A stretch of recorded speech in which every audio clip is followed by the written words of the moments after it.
Hello everybody, this is Beth from Headspace Connections. We just wanted to say that we were so excited about being able to be presenters for this year's 2023 Plural Positivity Conference. We do apologize. We are at our parents' house, so if you hear any background noises, I apologize for that ahead of time. Now, for trigger warnings for our presentation, we're going to have talks of various types and severity of abuses and symptoms. If there's anything else that's triggering for anybody, we do apologize. Those were just the biggest things that we figured would possibly be triggering for most people. But without further ado, we will go into our presentation. Now, most are familiar with trauma disorders such as PTSD. However, what many don't realize is that the list of trauma-based disorders is quite a bit more extensive and more common than people realize. As of today, there are a few disorders classified as trauma-based, and PTSD is just the start of them, with the rest of them increasing in severity and complexity.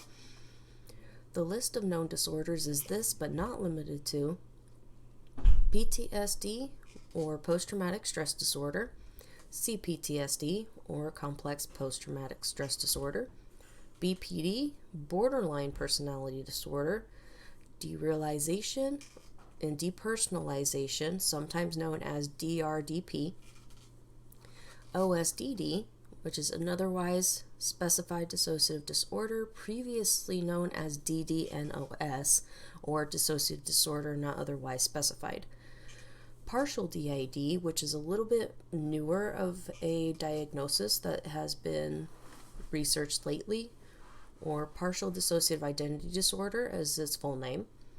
DID, or dissociative identity disorder, previously known as MPD or multiple personality disorder, and then polyfragmented DID, previously known as complex MPD, but is sometimes still referred to as complex DID.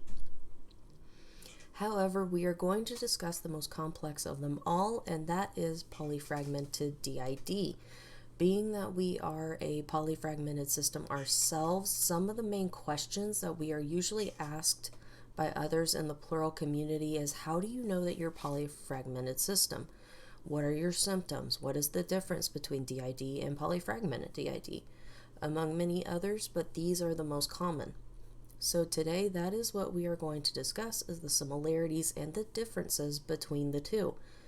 Keep in mind, however, that the research we are presenting is a mix of articles we managed to find and through our own personal experiences, since research of this disorder is still very minimal at best. Now, most in attendance at this conference are already familiar with what DID is and what it entails. But for those that are just discovering and are wanting to learn more, in the DSM-5, DID is known as a trauma-based dissociative disorder that has these 5 main characteristics associated with it. 1 is the presence of at least 2 or more distinct personality states. 2 is reoccurring periods of amnesia that go beyond just normal forgetfulness. 3, symptoms tend to cause significant distress and or impaired functioning in daily life. 4, symptoms can't be caused by substance abuse or caused by another medical condition. 5, symptoms aren't associated with accepted cultural or religious practices. Now, to clarify this, as we mentioned before, DID previously used to be known as MPD. However, that name was changed in 1994 to DID, when, with extensive research, it was realized that the alternate personalities were a symptom of a trauma disorder and not the defining factor for the disorder itself. And also, despite popular belief that DID is a rare condition, which some believe even today, Richard Kluft published a research paper in 1983 stating that DID was no longer considered rare due to the increasing number of patients he was treating at the time.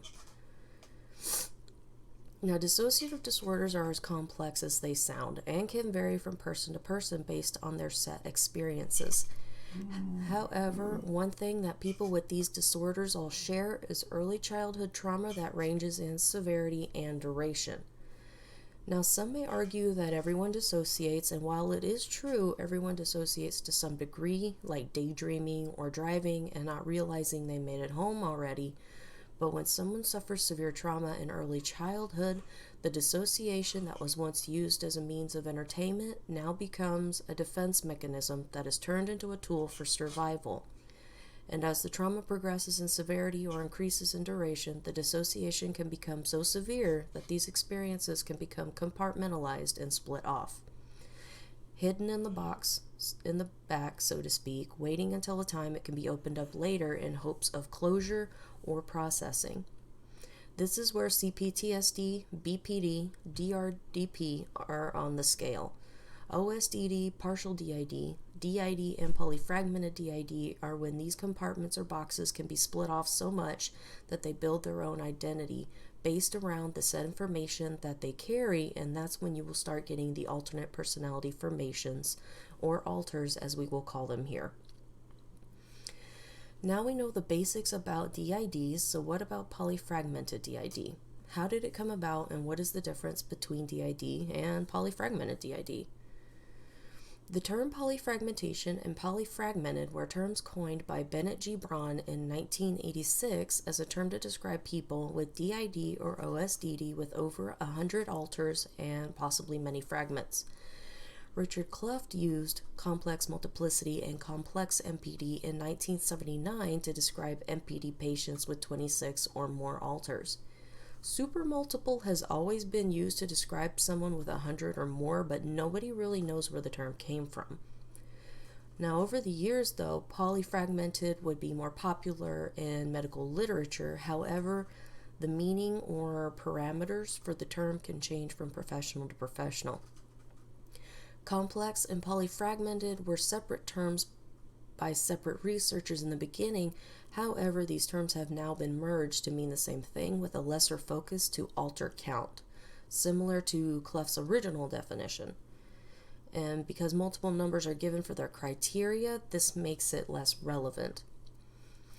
And polyfractal is a term for systems that have larger numbers than most, but it's not commonly used. Other terms include polymultiple, polyfaceted, and polyplural. For us personally, because of our system size, we have roughly 60 to 100,000. So for us, we prefer the term hyperpolyfragmented. Another term that is used is super polyfragmented. And then polyfragmented DID, despite there being so little information available about it, is one of the most studied dissociative disorders, with OSDD being a close second. But polyfragmented OSDD is not currently recognized. However, it can exist and is just as difficult to diagnose along with partial DID. Similar to polyfragmented DID, the symptoms are very similar to each other, including the amnesia, derealization, depersonalization, identity confusion, and identity alteration. However, the most notable difference between the two is the complexity of the system itself, with the average range to be considered polyfragmented is an alter count of 100 plus. Now, as mentioned before, the numbers vary from professional to professional, but this seems to have become the standard in recent years. It is typically caused by prolonged sadistic abuse that extends over long periods of time and often involves many abusers, such as cult abuse, ritual abuse, long-term abuse that was integrated into day-to-day life. Most diagnosed as polyfragmented have histories of ritualistic, organized, creative, purposeful exploitation of dissociative responses by abusers, or notably vicious abuse. It is also interesting to note that previous researchers concluded that the more alters a system has, the more noticeable a switch would be. However, they quickly realized that this was not always the case, and quite contrary to popular belief even today, for polyfragmented systems, switching normally has less obvious signs than those with less complex systems. Switches can be very subtle and covert, and very rarely will it ever be super noticeable or overt. But again, this can vary from system to system. For us personally, the switching can be so subtle that even we won't notice a switch has occurred until later. Another seemingly common characteristic for polyfragmented systems is a complex internal organization, such as a complex or vast inner world and structures like subsystems, side systems, which are similar to subsystems but has a little bit more of a broader term, and layers, an example of the layers being like levels in a video game. Sometimes, depending on the complexity, systems can even have a hierarchy in place to keep things more organized if larger numbers are presented. Currently, this is the type of organization we have personally because of our numbers. Epochs, which are divisions or groups based on a time period of splitting, can be common as well. Another characteristic is a complex splitting pattern. Those that are polyfragmented will split more often and will split multiple members at once. An example would be when someone that is DID will split maybe one or two or a handful of alters at once for a certain traumatic event. Someone who's polyfragmented will split hundreds or thousands of alters at a time. And because of this, many times polyfragmented systems will include numerous fragments, subsystems, and individual alters.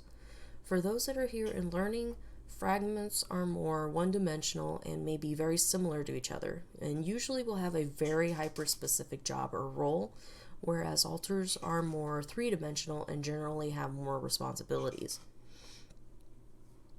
However, based on our findings, we have seen fragments with increased use and interactions can become more three-dimensional and be able to take on more responsibilities.